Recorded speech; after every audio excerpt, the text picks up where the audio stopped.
a little after I'd made my last short film. Okay.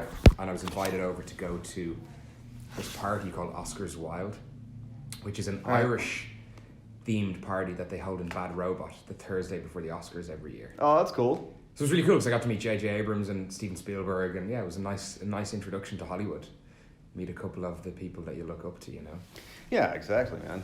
Let me start this thing.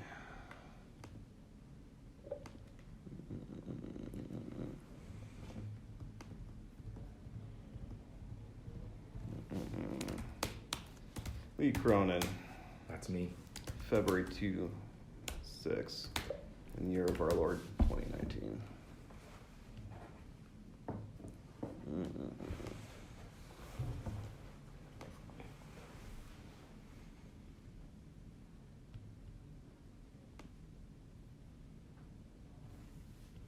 And one moment, please.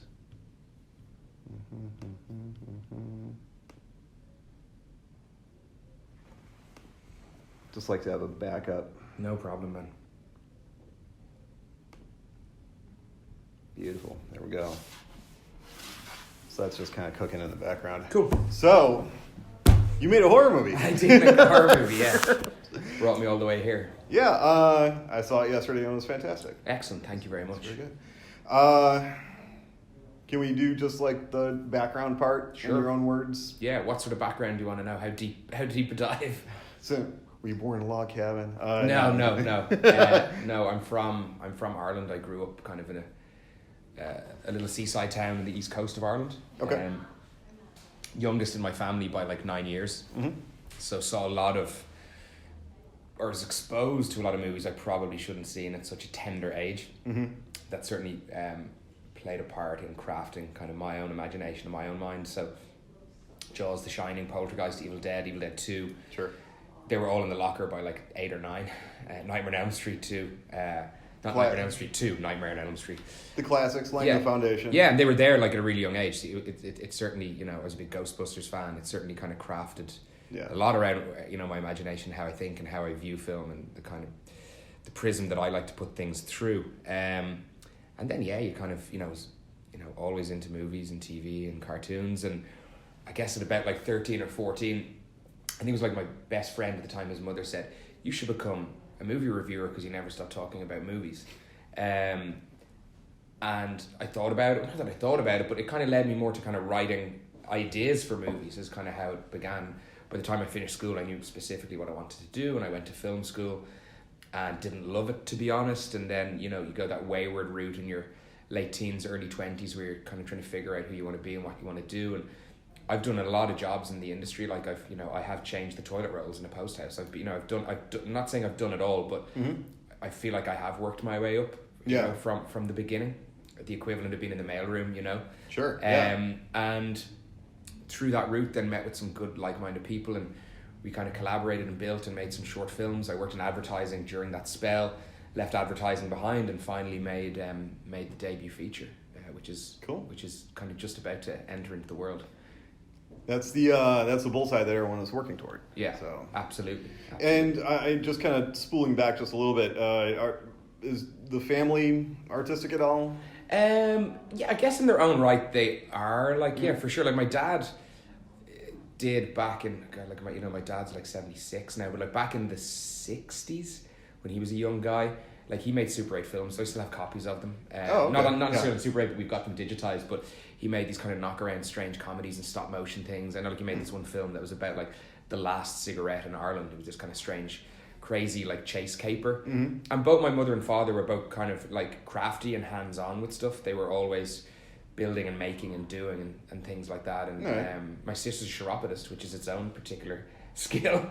Fixing feet, I don't know. But, yeah, that's creative, I guess. So, yeah, there's like I suppose an artistic streak in the family, but I'm the only one that maybe put my head above the parapets and wanted to make a career out of it. So when you went in that direction where you were like, definitely this is my career, this is what I'm going to do, was it like you were running off to join the circus, or was everyone like, yeah, cool, let's go for it? Yeah, I think that's a good question.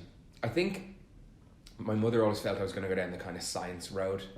And everyone was supportive, like, yeah, just like, you know, biology, like study biology or do something.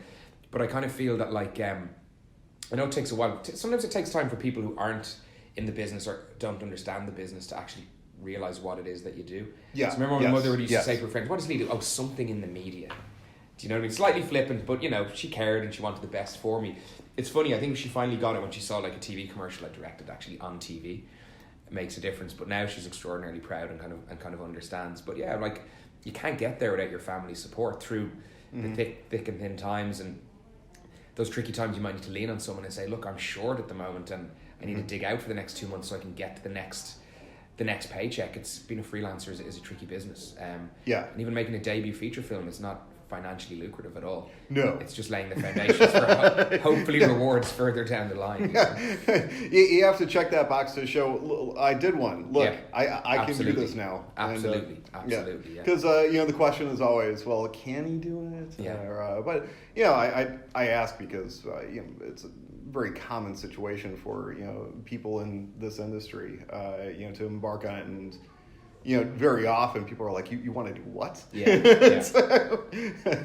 No, it's true, and it's nice. Like I talked to some of my close friends that I would have known from my teenage years through, and they've said some really lovely things recently where they're saying like just how much they respect the fact that I stuck to my guns, even though they might own houses or be married or done all these other things in their lives. They're like, you at the very least put your head down, said what you wanted, and you've gone and got it. If this is the end of it right here, which I hope it isn't, at least I've achieved that one serious target. You became the one person who went for it and actually made it happen. Yeah, I think all of my friends have done in their own way, but I think there's you also have people that might work in a certain industry but wish they'd gone another pathway. But I chose the pathway I wanted, and it's been rocky. That's for sure. It's not easy. No, not at all. You have to, live, sleep, and breathe it. It's but it's if you could do anything else in the entire world.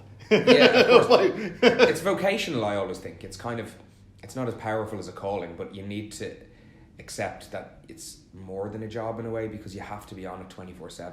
It is hard to switch off. Even being here in Los Angeles post the premiere in Sundance, I thought, it'll be like a working holiday. It's just been working. There's been no holiday, Right. It's been busy. Yeah. So now, what school did you go to? So in Ireland, I went to like the National Film School. Okay. In Ireland, I attended that for 3 years. I actually kind of qualified officially as a producer. When you do the first 3 years, you can't specialize as a director. You go back and do a 4th year as a director. And they didn't want me back to be a director. So I showed them, I suppose. I went my own pathway. You don't think I'm a director, eh? Yeah. I'll show you. Exactly. That's funny. No. So you said in Ireland, did you do any other schooling besides that, or? Previously, like I would have done the Irish, the equivalent of high school, and all that sort of thing. So you when you finish school there, it's a points-based system in terms of what you go and then study. So I got the required points along with the kind of portfolio and interview work I needed to do to actually get into film school. Okay. Which was really exciting. Probably it was the first time I ever remember getting a letter that felt like it was going to change my life somehow. And you get that letter to say you've been accepted to film school. When you're a film fan, and you're like, it was like, I was a big Tarantino fan in that kind of film school era, and like I was working in a video store, and you're like, holy shit, this is the dream. But all that glitters is not gold, and that's part of this business. It is paved with challenges and difficulties along the way. Yeah, you learn along the way that it's a job. Yeah, you have to work really hard. I always say, people really sum up what your job is as a director. I always say I'm like a filter. That's what I'm doing. I'm filtering questions and I'm sending them in particular directions. And I've got an image on the wall, and it's never perfect. It's never purely clear. But you got this kind of shape and outline, and then people say, red or yellow, and you say yellow is what I need right now, and you put it through that filter and you stick it up on the wall along everything else. So it is, in some ways, it can be a very binary job. It is just like a left or right choice at times. I think it's how and when you make those choices and the nuance you use in making those choices that maybe show your voice or show your vision. At some point in time, you have to leave it up to your departments. Sure thing, and you got to trust the people around you. Yeah, for sure. So, in terms of this particular film, let's talk about its gestation. Yeah. How it came about, how you came to it. Long road. Yeah. It was. I started thinking about it when I finished shooting my last short film, which was quite some time ago, like a number of years ago. Okay. And it wasn't a light bulb moment. It wasn't a bang moment. It was a series or a combination of different things that converged. One being that I'd read a news article about a guy in Florida who was like sitting in his armchair and the earth beneath him just opened up and took him and he died. Like he wasn't rescued, and I thought that's horrific. It's like people talk about crossing the road and getting hit by a car, that kind of, you know, not a cliche because it happens, but how things can be wiped out in a moment. But there's something about the earth just swallowing you that feels quite supernatural and even more terrifying. You know? There's sinkholes out there because they built on top of a swamp. It's pretty porous, right? Sometimes the swamp doesn't like it anymore. Exactly, yeah. Exactly. So I kind of, that led me down to, not that I'd never heard of sinkholes before, of course I had, but I kind of felt like a cinematic entity to me when I read it in that context of just wiping some poor soul out like that. And I was toying with that idea of something around that kind of story, but at the same time, I just had this, you know, I was developing this idea around a mother and son and the mistrust that might exist between them when they post a traumatic experience in their past or post the break of a family, how, you know, you kind of have to get to re-know each other a little bit, you know, if you're in a post-trauma circumstances. And I also, off the back of the sinkhole thing, just had this title, The Hole in the Ground, which I thought was kind of just a big, brave, brazen title for a movie. And it was over the course of a period of time, probably when I was in post-production on that short film that I'd made, that I was just letting it gestate. And I think back to the producer I was working with, I remember we were trying to crack it all the time, and we were like, there's something in this, but we didn't know what it was. It's probably been the most difficult thing I've developed, because I've developed other feature films, I've written other screenplays. This is the one that's got made, but it was probably the trickiest one to actually develop and define. Like, it certainly was quite a journey. And maybe it was because of that extra trickiness and work that led to this one. I'd hope so, yeah. Like, you know. And it's a real acid test when you're willing to live with something for that long and you keep on picking and pushing at it, because when you make a movie, you've got to live with it for quite some time, you know. And then really we went to script, and as is my process, I tend to write these quite large, ambitious scripts to begin. Probably too much story, too many ideas, and let it sit for a while. I worked in advertising for a little while. Although it was good and paid the bills, it can be a distraction when you're trying to make a movie. Right. So it kind of slowed down the process for me a little. And then I decided to leave advertising behind, and I brought in a writing partner, a guy that had reached out to me, and I connected with his kind of vibe, and he pitched me some ideas around my project. And then we went and got the movie made. Once we kind of put our heads down, it all happened quite quickly. So that was like, I think we started working together at the end of 2015, developed through 2016, went into prep in early 2017, shot it in 2017 in the middle, and then a year in post. So although it sounds like a long time, it's like every section of time gets accounted for.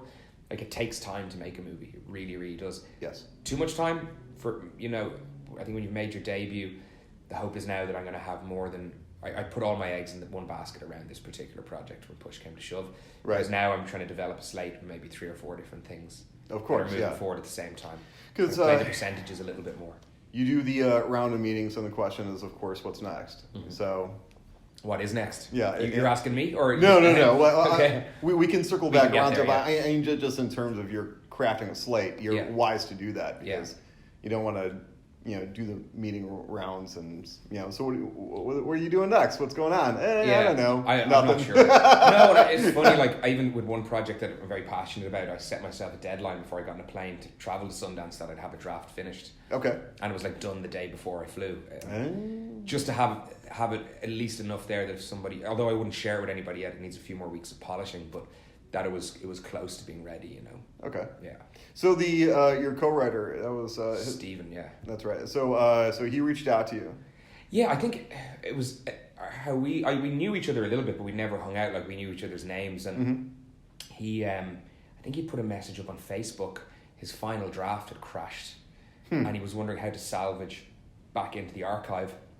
And I'd had a similar problem recently and knew what to do, so I dropped him a message. And I was actually living in Finland at the time, and I was working on some screenplays there, and I then moved back to Ireland, and we just kind of met up, because he was like, hey, thanks for helping out with Final Draft, and we met up, and we actually wrote a TV pilot together. And then this was on the boiler at the time, and I wasn't doing anything, and I liked working with him, so I kind of suggested he might take a look at it, and then he gave me some thoughts on it and some ideas, and then we put our heads down. And I think I'd written this unwieldy script, and then I distilled it down to one page. I was like, this is what I want the film to be. And then we kind of just set about the task of getting it right, and, you know, getting the development as strong as we could. And it's a funny battle. You could always write for longer and write more, but then there's a tipping point where the money is there and people are ready and interested in making it happen, and then you just have to kind of jump off, go for it.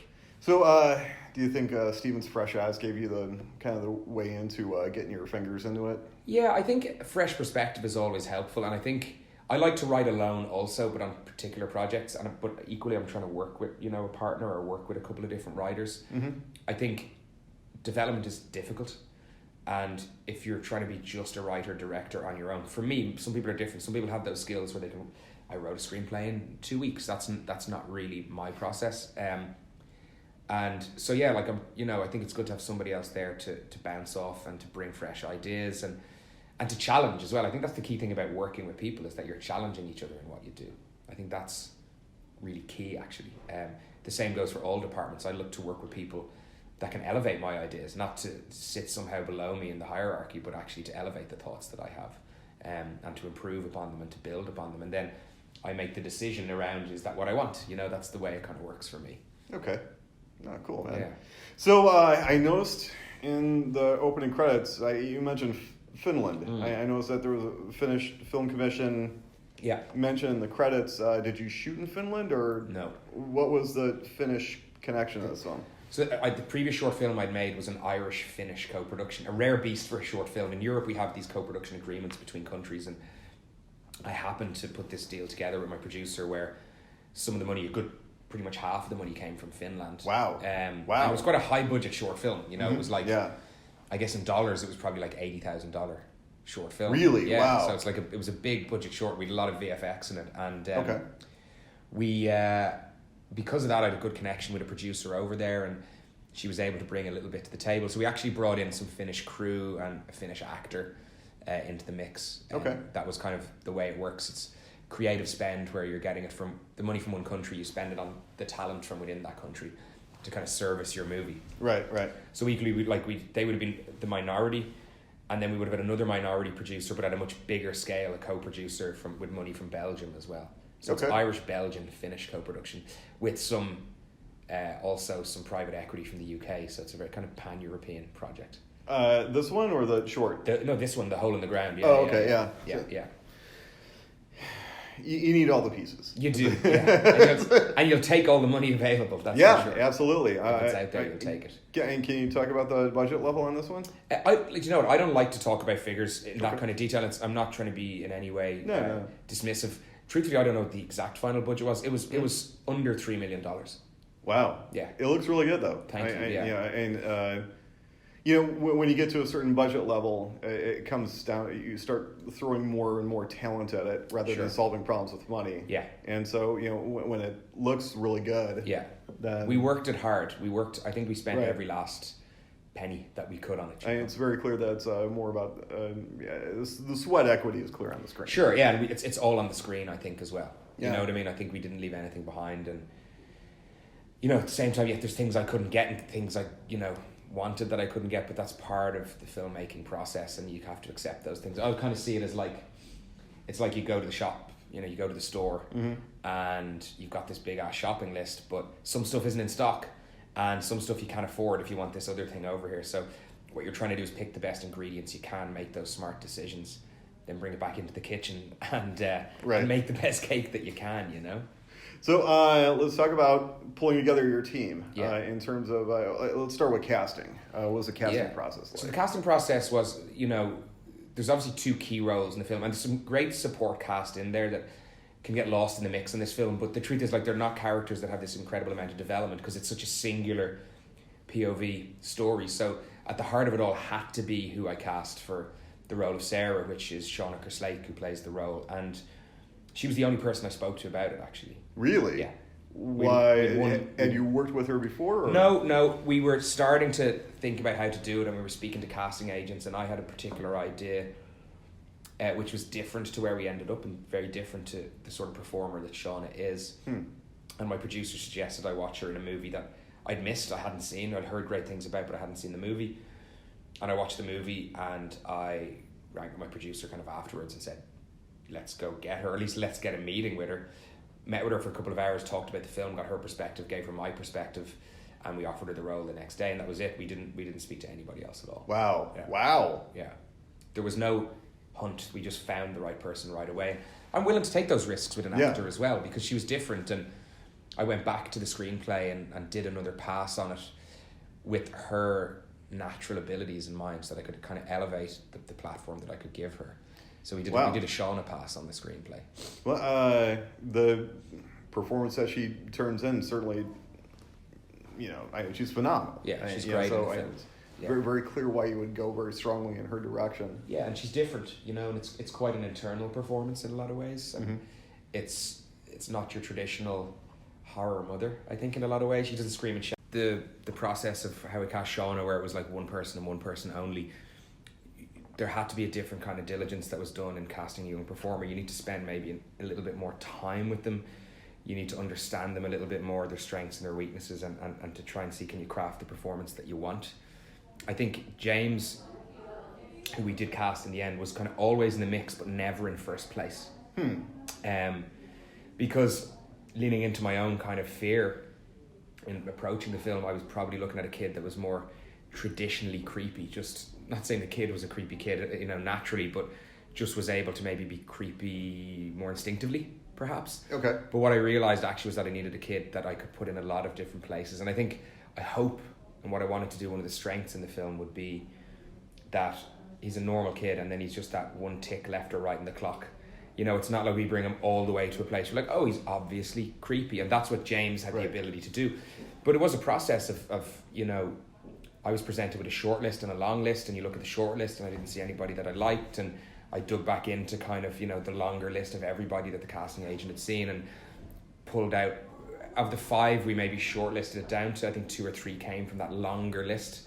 And then I would have met in more detail with 5 of these young performers, and then it came down to James and another kid as well. It was a really hard decision to make, but I think it was the right decision. I think his performance is really, really strong. Absolutely. It's not an easy job. And I remember Shauna saying to me, I asked her what her biggest fear was going to be in approaching the film. She was like, being opposite an 8-year-old the entire time, because if as a grown-up performer, if I end up in the reads, is he going to know how to kind of pull me out? Does he know, if you're with another actor that's of your own age or level?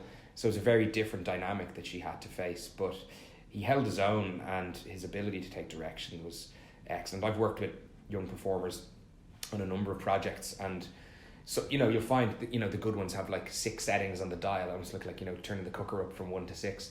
But this kid is just like, he's more like a kind of combination lock. You know what I mean? It's like there's so many little places, or not a combination lock, like a safe lock. Right. So many little, and you were able to ask him to give you a little bit of this and a little bit of that, but also to bring something of his own to it. Like really, really astute, and manages to do all that whilst being a really grounded individual. Like he's not precocious at all.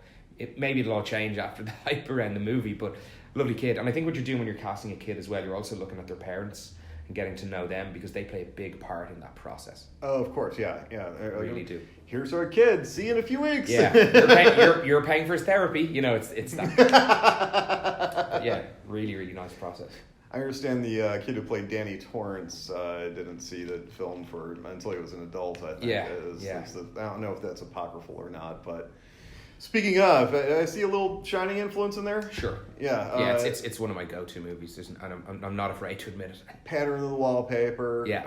There was a little something in the soundtrack, a swell of a timpani. Yeah. With a piano touch. Once or twice, yeah. There was a couple of places. The wallpaper's an interesting one, because a lot of people have raised it, but I didn't go looking for that wallpaper. It wasn't like, I want the wallpaper to feel like the carpet in the Overlook. What actually happened was... we were constantly talking about these wallpaper scenes, because when you're scheduling a low budget movie, like having a scene where wallpaper degrades during the process can be a real pain in the ass, because the way you're scheduled, like, well, look, we need the wallpaper still to be at that stage of degradation tomorrow, so we can't shoot it all gone today, but that's the best time for us to do it. Like, it's this crazy.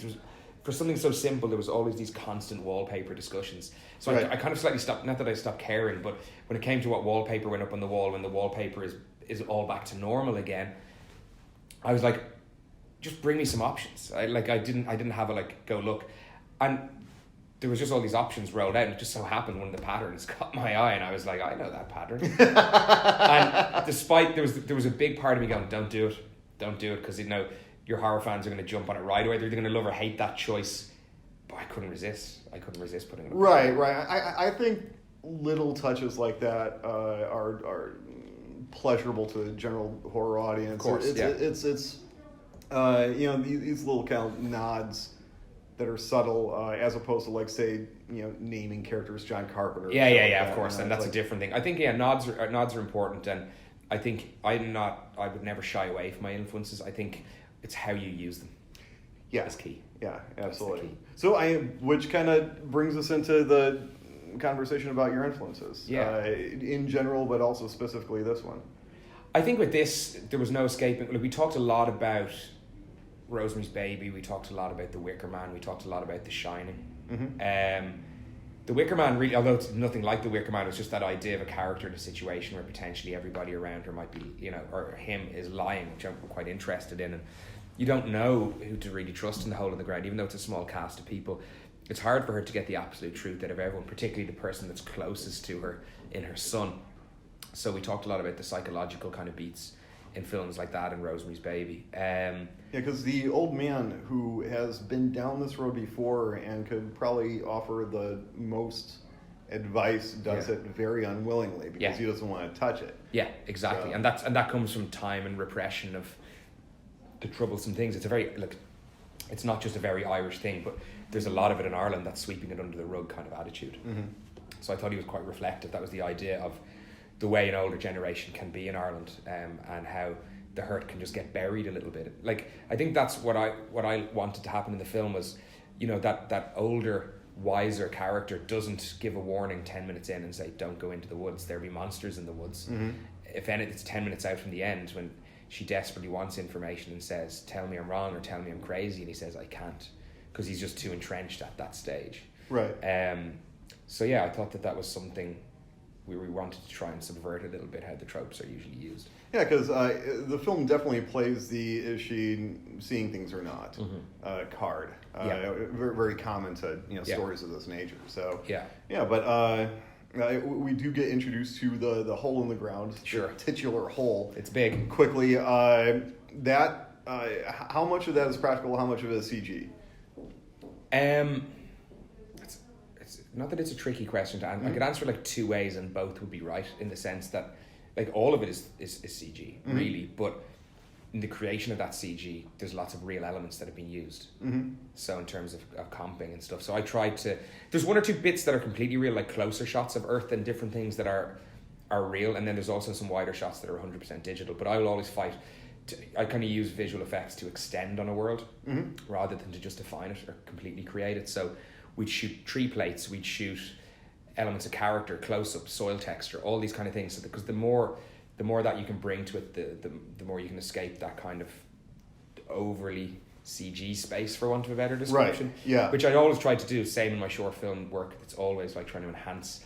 I'll do as much as I possibly can real, and even if that is not necessarily in camera in the traditional sense of in that moment, we have a unit where we'll go and shoot some plates, or we'll go and shoot some textures or details or tree line or whatever it is, so that we can use that to kind of complement the digital work. And that's not to take away from the digital work, which was so tricky for the artists working on the film. Like, it's the whole, it had to have a life force. It's kind of organic. It needed to have its own personality. It did catch me by surprise that it was constantly in motion. Yeah. On paper, you would think it would be a very static situation, but it is this kind of malevolent, ever-grinding, ever-sucking kind of thing. So. Yeah, the darkness never ends. You know what I mean? Like, and that was the idea, was that it had to have personality. So the things I could do were to make it move, to give it a sense of life in that way, that the soil is always sinking, that it's always collapsing, getting a little bit bigger, getting a little bit closer to Sarah, and then the actual look of it, just the kind of textures and colours that we use and the directions that the earth would move, which would be downwards towards the centre. And then within that again, we kind of, luckily it wasn't overly planned, but we started realising it looked from up upon high a little bit like an eye, which we kind of thought was interesting. If you look at it again, it's actually used in our US trailer quite cleverly around an eye. Okay. And and then also the soundscape that goes with it as well, to kind of give it that sense of personality. Yeah, right.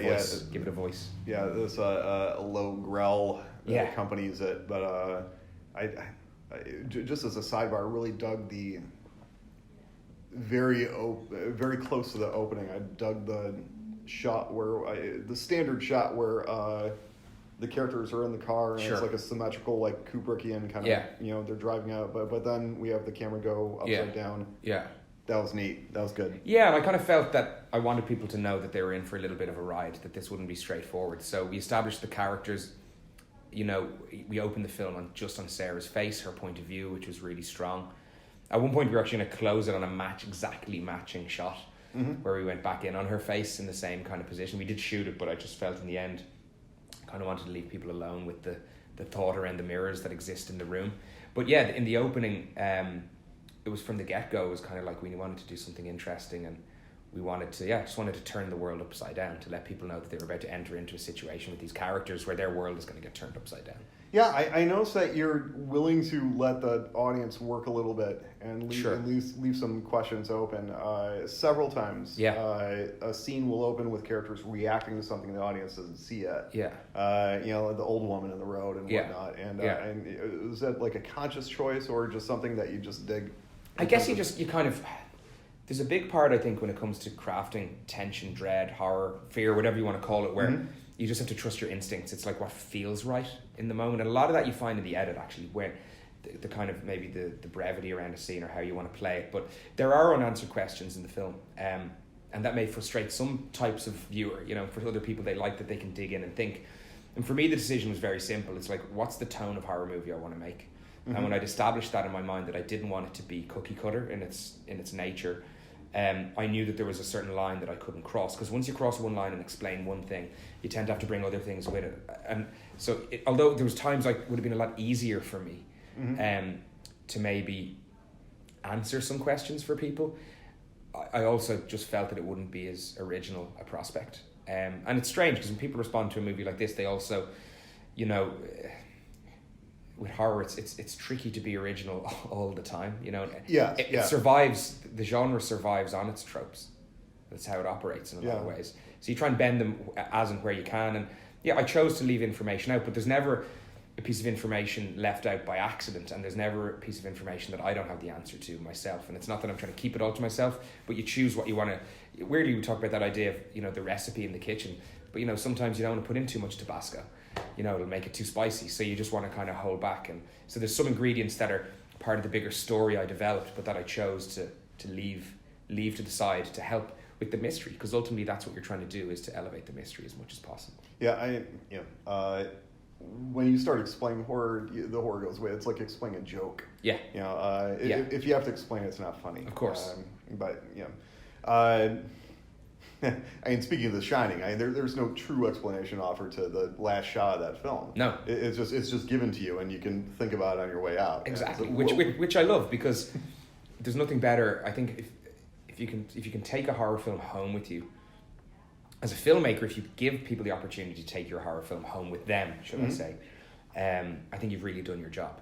Right? Yeah. Because there's too often, particularly in some contemporary horror, where it's just, you watch it, you get the thrill in the moment, and you walk out of the theater, and there's nothing to discuss, there's nothing to think about, there's nothing to take home with you. It's more of a your film ticket is like an admission for a roller coaster. You get the little things where a character like screams in your face and you jump, and that's the end of it. Absolutely, yeah. And there's a place for that, and it was clear that as I was watching the film that you were looking for opportunities to kind of, let's jazz this beat with a little bit, the crack of the hand. That. It's like, well, this could be just characters talking, but let's remind the audience that they're watching a horror movie. Of course. But no, it's good stuff, man. I did notice that we never do see what's on that memory card. We can guess what's there from what occurs in Act 3. That was debated a lot. That was debated a lot.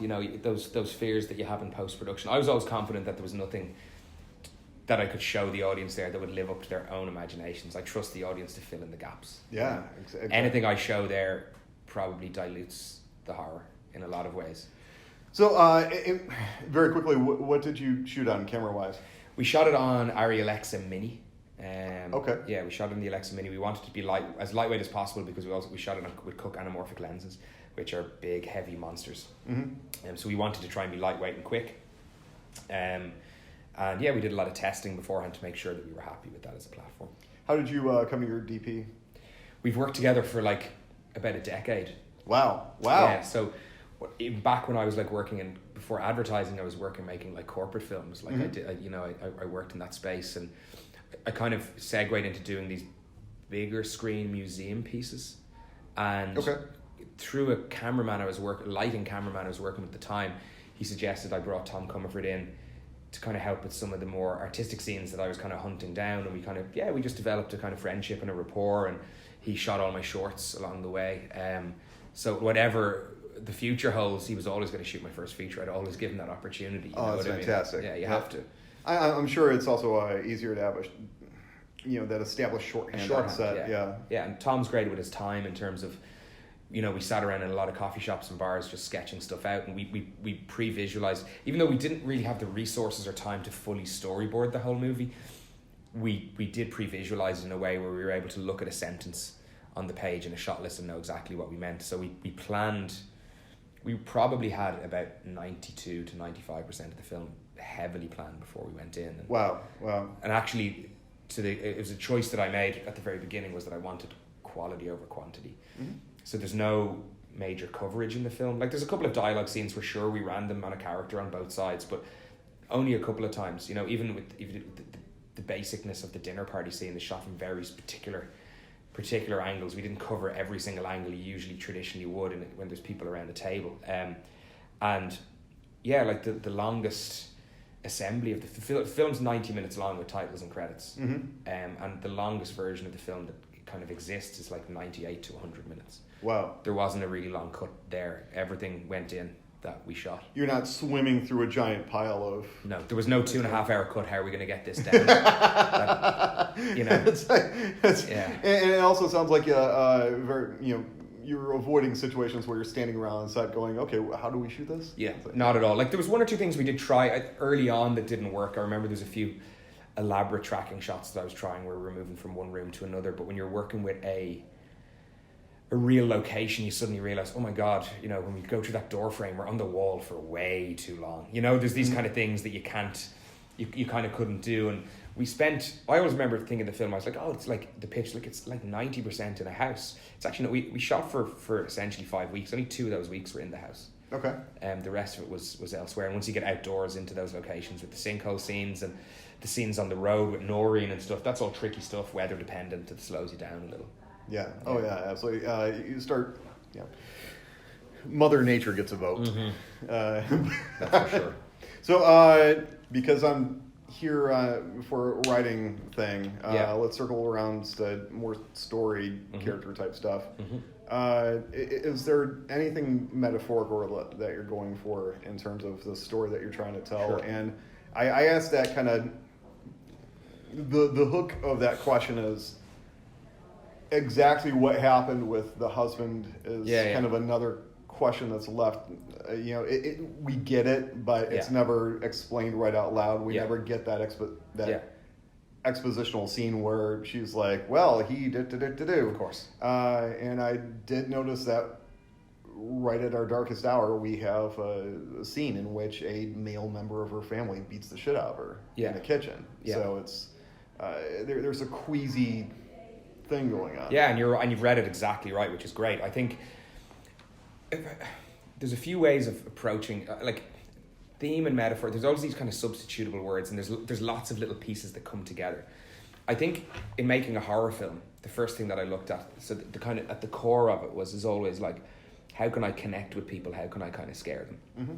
So I'm just going to take it back a little bit to my first short film that I made, which is called Through the Night, which is about a couple in a bedroom, and the girl in the couple is, they're in bed at night. She's waking up a lot and going through some sort of change, and the boyfriend is being flippant and somewhat unaware of the change, and he gets his comeuppance. And the idea behind that was, well, do you know who you lie beside at night? And everybody has shared a bed, of age, everybody has shared a bed with somebody else. And it worked. People would watch it and go, oh, I went to bed that night, like with my partner, and I was freaked out, and I was like, again, that thing we were talking about, bringing horror. Can you bring horror home somehow out of those domestic circumstances? So the thing that I was looking for, the hole in the ground, and what evolved as I explored it, was the idea of, you know, everybody has a loved one in their life, and everybody's had a moment with a loved one where they've looked at them and just wondered, did they really know them at all? So in the case of The Hole in the Ground, it's about if you see somebody, how they, you know, they look the same, they move the same, they sound the same, they smell the same, you know, everything seems the same, but something at your very core tells you that that's wrong, that it's not the person you think you are. So whether you're a parent or not, you can still look at The Hole in the Ground and reflect that onto any loved one in your life was kind of the idea. That was the primal human thing I was trying to kind of get my hands dirty with and look at that. And, you know, I think if anybody thinks about, say, a serious argument you'd have with someone that you know really well, and you might just see that slight twitch in their eye that you've never seen before. That's always one of the most terrifying things to me, when you see a version of somebody that you know so well, but you've never seen this version of them before. I think everybody's had that experience more than one time in their life. So that was the kind of the I don't know. Again, I never know, what do you label it as? It's not a theme. It's not a metaphor. That was the kind of the core. Just the idea. The idea that I was trying to play around with. But then from a thematic point of view, I was very interested. I remember speaking to a psychologist friend of mine, and we were talking about how if someone comes from a domestic situation that was difficult, and they've had a child with somebody else, that you would often, one of the big challenges you face is seeing, say, your abuser from the past in that shared person that you've created, and that's a real tricky psychological challenge, and that you've got to maybe face that monster down a little bit. So that was something that I was really, really interested by. And then also just the idea of, in a wider human context, is that if we run away, like, we can never get rid of the scars that we have. We can only try and overcome the past if there's trouble there. And I think Sarah is, when we enter the story, she's kind of still a woman on the run, and probably being protective of her little boy in terms of the truth. And, you know, you could argue that she, in a way, her overprotectiveness, when he's talking about when can I see dad and why is he coming here, and she's not telling him the truth. She can't, she has to protect him. So the darkness is still following her, and he goes running off into the forest, and that's when the sinkhole is discovered. So not that it's her fault, but this thing is conjured by the circumstance. And in doing so, she has to truly face the darkness and overcome a set of monsters in order to move forward. And although she's still, and that's why the epilogue was so important to me, she will always be a woman in doubt, because I do believe, for good or bad, you cannot shake the scars completely. You know, if the monster gets on your back and digs its claws in, and you beat the monster, you know, there's still those marks there. So I was really interested in what all of that meant, and this is the sort of stuff you talk about when you're working with an actor. You know, this is how they, you know, people go, what's my motivation? It comes from these kind of conversations and this kind of understanding. And I probably hit on it a little bit before, but it's one of the reasons why she doesn't scream or shout in the film, is because she would have done all of that in the past and she knew it got her nowhere. So she's actually a little bit like a mouse in a way in how she reacts. She learned by being quieter, maybe eased the trouble from her past. So I said, you know, there's a number of different things that I was circling and exploring, and that's what you're trying to do as a filmmaker, is to circle and explore and figure out. And it's probably part of why there's no set of rules or definition on what the monstrous element in the story is completely, because what I'm trying to figure out through my work is what monsters are also, what they represent. So I'm still going on a journey as a filmmaker when I do that. Well, I got the signal. Okay, man. So, but since